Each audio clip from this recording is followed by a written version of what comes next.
My question is, why is there not a proper anime adaptation of this manga? Because there's so much stuff going on. There's so much stuff going on right now, and I'm trying to process it and put it all together, and it's not that it's confusing to the point where I don't understand what's going on, but it's just a matter of keeping track of everything that's going on, because you have this weird abomination thing that you see behind me, which is this fusion between Lucilia and Raphelia that has turned into this like world-destroying thing that's sending out spikes all over the world that are like stabbing into other Yoma and transforming them into more powerful things. I don't know what's going on with that. Then you have Rifle and her thing happening in the beginning of this volume, and then you have Miria on the opposite end going after the organization. You have the stuff that's going on with Claire, and then of course you have Raki, who wasn't in these volumes, and the Miyata and Clarice, who also weren't in these volumes. I have no idea where they are, what's going on with them right now, but the number one thing that these volumes did, this is volumes 18 and 19, was show just how OP Pricilla is. So, alright, I knew Pricilla was strong. I knew she was powerful. I knew she was probably the highest antagonist that we were going to find within this manga. But these volumes present Pricilla in a way where she literally reminded me of post-nuke Meruem from Hunter x Hunter. But I'm sorry for spoilers of Hunter x Hunter if you haven't read it. But basically, like, that version of Meruem is just so incredibly OP that literally no other character could even possibly do anything to him whatsoever. And that's how I feel like Pricilla is presented within these volumes without a specific power-up, but just by being herself. Because she shows up, let me just say, okay, alright, let me get this straight. Alright.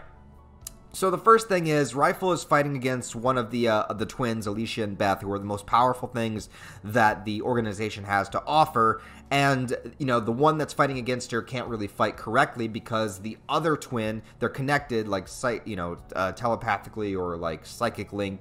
Like, as one transforms into her full Yoma state, the other one kind of grounds her. They need each other in order to be able to turn back into their regular forms or whatever, right? And then the other one is busy dealing with some other bullshit, and they're like, what's going on over there? Transfers over to there, and you see that she's fighting against Pricilla, who has sensed this big energy kind of coming from this area, because you have the kind of the sisters that have joined into one here, and you had Alicia Beth there, you had Rifle there, so basically all centered in one location. You had pretty much all of the strongest characters in all of Claymore. So Pricilla is drawn to it, and she says some very interesting things throughout these volumes, and I'm not sure if I 100% have kind of like put it all together what it means, but the one thing is she said that she kind of has held off on feeding, or ever since she met Raki. I think that she meant Raki. I don't think she was talking about Isley. I think that she seriously meant Raki because, let's face it, Raki is a fucking Chad at this point, being the only one that sort of calmed down and tamed Pricilla. Come on, my boy, stepping up, becoming the man that he is. Anyways, whatever that is, so she's been sort of refraining from, kind of delving into that more powerful aspect of herself, that more savage side of herself, that Yoma side of herself because of Raki. And I'm wondering if that's because Raki was so close to Claire, and Claire was basically created because of Teresa's blood and whatnot. And since Pricilla and Teresa had their moment in the past together, I'm wondering if she sort of inadvertently is because she senses that from Raki. Even though Raki has no direct blood link to Claire whatsoever, they were so close for so long, he's looking for her. I wonder if that sort of subconsciously is just within her, that she's able to sense that and able to be around that. I don't really know if that's true. I don't know if that's the case at all, but it's just sort of the vibe I was getting. And the other thing that we learn about Pricilla within these volumes is that she has somehow repressed or locked away, willingly or not, the memories of what had happened between her and Teresa, to the point where she arrives on the battlefield against Claire. She doesn't even remember who Claire is, and I totally got flashbacks of that scene from Endgame, if you know what I'm talking about. But anyways, so this is a big deal, because what does it mean for her to sort of lock away her memories, or what is the reason why that would happen? Would it have something to do with, you know, her existential crisis at the time of having this such a fine black and white definition of good and evil, right and wrong, of her duties, of what she should do and shouldn't do, and how that was sort of like shattered within that moment?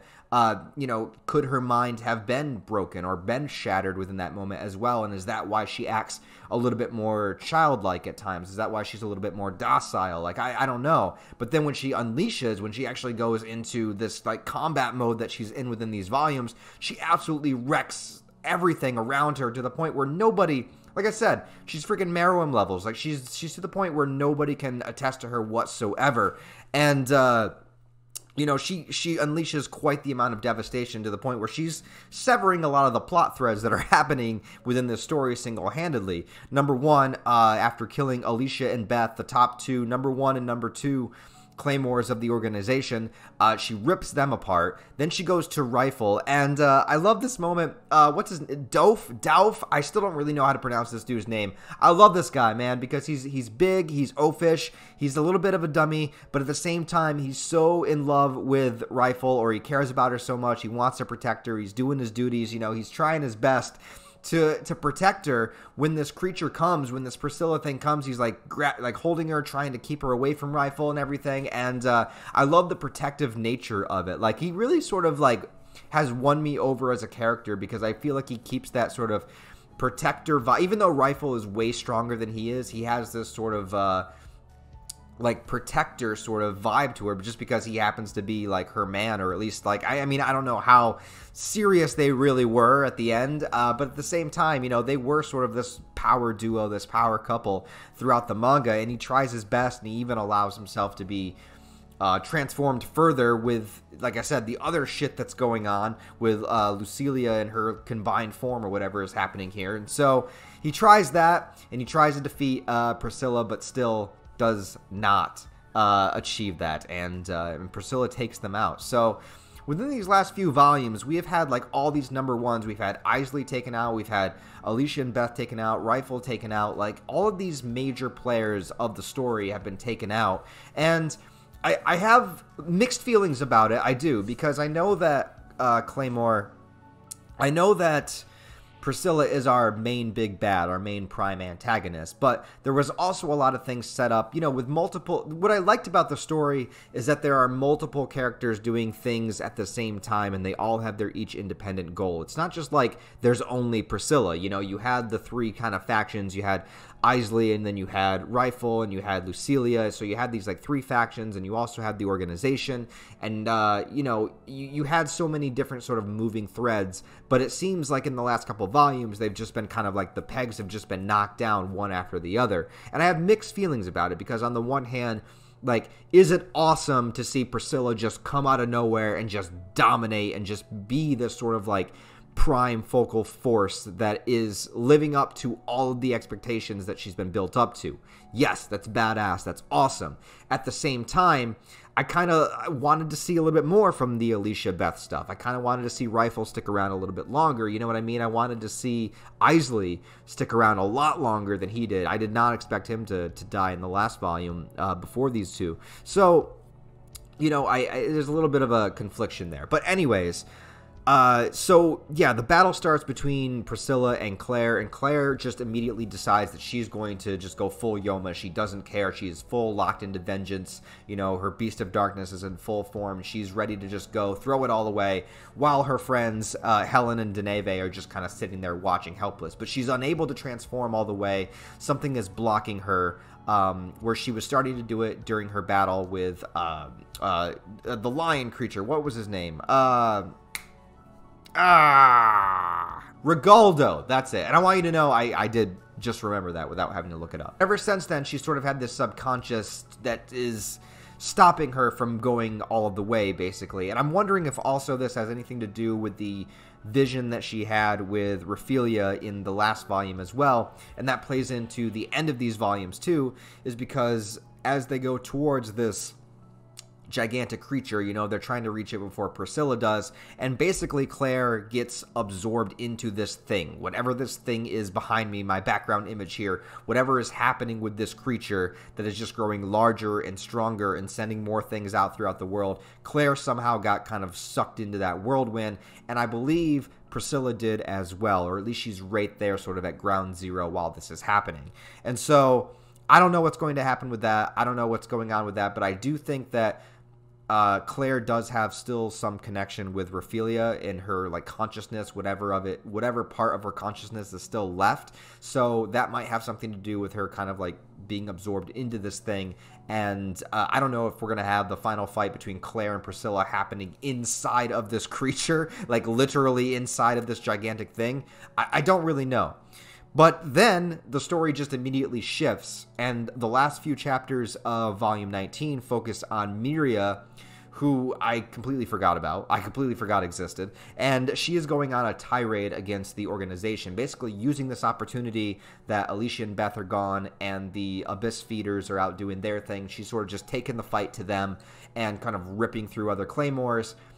But there's this other claymore that is introduced. And this is another thing, too. It's like, are you actually introducing, like, another plot thread, you know, this late into the game after we're sort of, like, building to everything that's happening elsewhere? Now we're having something else, but I guess we're having something else. And so this new character kind of shows up who's one of the claymores that's able to sort of read into Miria's heart. And as she's fighting two other twin characters, you know, she starts to see visions, and it distracts her to the point where she actually believes that, and fuck, I forgot her name too. I'm sorry. There's so many characters. Forgive me.